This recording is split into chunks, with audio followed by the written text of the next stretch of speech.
आज हम knee pain की बात करेंगे, घुटने का दर्द। तो दोस्तों, आज हम समझते हैं कि घुटने का दर्द किन किन कारणों से होता है और अगर हुआ है तो उसका क्या ऐसा कोई उपाय है कि हम सर्जरी के बिना भी उसको ठीक कर पाए।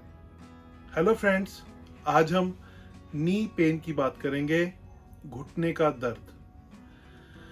आपके घर में कोई ना कोई ऐसा ज़रूर होगा जिसको घुटने का दर्द हो सकता है, या कोई ऐसा आपकी ग्रैंडमदर, आपके ग्रैंडफादर जिसको डॉक्टर ने घुटने का ऑपरेशन रिकमेंड किया है। तो दोस्तों, आज हम समझते हैं कि घुटने का दर्द किन किन कारणों से होता है और अगर हुआ है तो उसका क्या ऐसा कोई उपाय है कि हम सर्जरी के बिना भी उसको ठीक कर पाए। तो दोस्तों, आयुर्वेद का बहुत ही सिंपल और सरल तरीका है ये जानने का।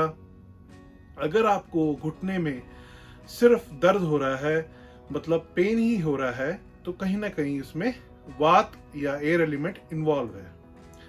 अगर वो पेन के साथ साथ घुटने में आप स्वेलिंग देखते हो तो उसमें कहीं ना कहीं जो कफ दोष है वो भी इन्वॉल्व है। अगर हम एक आम भाषा में समझें, जो घुटनों के बीच का एक कार्टिलेज होता है या स्पेस, या भगवान ने हमें साइनोवियल फ्लूइड दिया होता है, जब वो किसी भी कारण से कम हो जाए तो घुटने की बीच की जो दोनों तरफ की हड्डियां होती हैं वो आपस में घिसनी शुरू हो जाती हैं। और ये कई बार हमारी उम्र के कारण भी होता है, या हम आजकल देखते हैं कि बहुत 30s या 40s में भी ये प्रॉब्लम शुरू हो रही है। उसमें अगर हम कार्टिलेज को, साइनोवियल फ्लूइड को ऐसा ट्रीटमेंट करें कि वो दोबारा से वहाँ पर रीजुनेट हो पाए। हाँ, रीजुनेट, आपने शायद ये वर्ड किसी और पैथी में नहीं सुना होगा। रीजुनेट सिर्फ आयुर्वेद में ही आप ये चीज़ महसूस करते हो और हम एज ए वैद्य उसको प्रैक्टिस करते हैं, क्योंकि रीजुनेट का मतलब है उसको दोबारा से उत्पन्न करना, उसको वहाँ पर दोबारा से क्रिएट करना। यस, ऐसी हर्ब्स पॉसिबल हैं, ऐसी हर्ब्स आयुर्वेद में मेंशन्ड है जो इन चीज़ों के लिए बहुत ही सक्षम है और बहुत ही अच्छी हैं। तो दोस्तों, मैं मानता हूँ मेरे पास जितने भी नी जॉइंट के पेशेंट्स हैं उसमें अक्सर लोग आते हैं और हमें कहते हैं कि हमें तो डॉक्टर ने बोला है कि कुछ साल अगर कटते हैं काट लो, नहीं तो आपको ऑपरेशन ही करवाना पड़ेगा। ऑपरेशन करवाकर भी बहुत सारे लोग हमारे पास आते हैं जिनको मैं ये महसूस करता हूँ कि इनको 6 महीने बाद, साल बाद फिर से वही समस्या, वही पेन होती है। तो दोस्तों, बेसिकली ऑपरेशन एक, मैं मानता हूँ कि एक ऐसा परमानेंट सल्यूशन नहीं है, क्योंकि अगर आपकी वहाँ पर घुटने के ऊपर और नीचे काफ मसल्स और थाई मसल में जहाँ पर नर्वस सिस्टम में इन्वॉल्वमेंट है, अगर उसमें कोई प्रॉब्लम है तो घुटने का ऑपरेशन से वो नहीं ठीक होती। ज़्यादातर लोगों को थाइज में या काफ मसल में स्वेलिंग होती है, जिस कारण से नर्वस सिस्टम पे दबाव पड़ता है, और वो नर्वस सिस्टम पे दबाव पड़ने से ही घुटने में पेन होता है।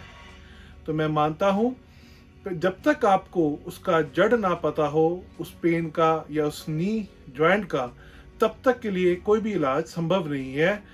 और ऑपरेशन के बाद जिनको दोबारा से ये प्रॉब्लम आती है वो इसी कारण आती है क्योंकि उन्होंने सिर्फ नी जॉइंट का या नी जो स्पेस है उसको ऑपरेट कराया है, जो ऊपर नीचे के मसल्स हैं, नर्वस सिस्टम है, उसका कोई उपाय नहीं किया। मेरे पास हम यहाँ पर पंचकर्मा के द्वारा बहुत लोगों को हेल्प कर रहे हैं। पंचकर्मा एक ऐसी विधि जो आपकी जॉइंट पेन्स में, नी पेन्स में बहुत ही कारगर है।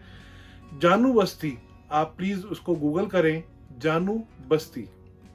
जानू बस्ती एक ऐसी पंचकर्मा का ट्रीटमेंट है जिसमें हम घुटने पे मेडिकेटेड ऑयल को पोर कर कर उसकी कार्टिलेज को, वहाँ की जो स्पेस कम हो रही है उसको रिवाइव करते हैं, उस कार्टिलेज को रीजुनेट करते हैं।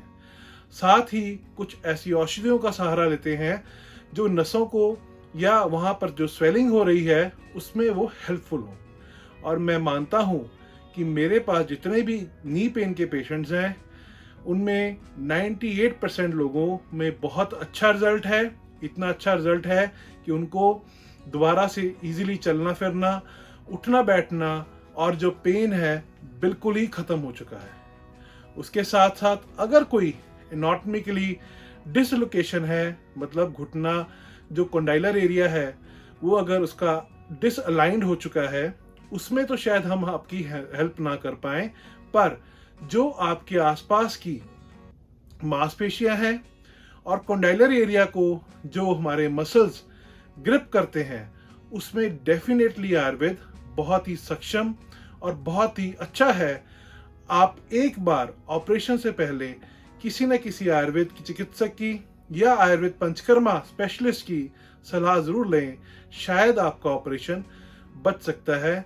और मैं ये समझता हूँ कि कई बार हमें नॉलेज की कमी के कारण हम सीधा ऑपरेशन करवा लेते हैं, पर ऑपरेशन के बाद भी हमें वही कॉम्प्लिकेशन कुछ महीनों बाद या कुछ सालों बाद फिर से फेस करनी पड़ती हैं। तो अगर आपके आसपास कहीं पर भी ऐसा कोई व्यक्ति मिले, आप उसको जरूर आयुर्वेद अपनाने की एक सलाह दें। हो सकता है उसको ऑपरेशन ना करवाना पड़े। हम एक नई वीडियो के साथ फिर मिलेंगे। हो सकता है आपको ये वीडियो अच्छी लगी हो, तो डेफिनेटली इसको शेयर करें और हमारे चैनल को सब्सक्राइब करें। धन्यवाद।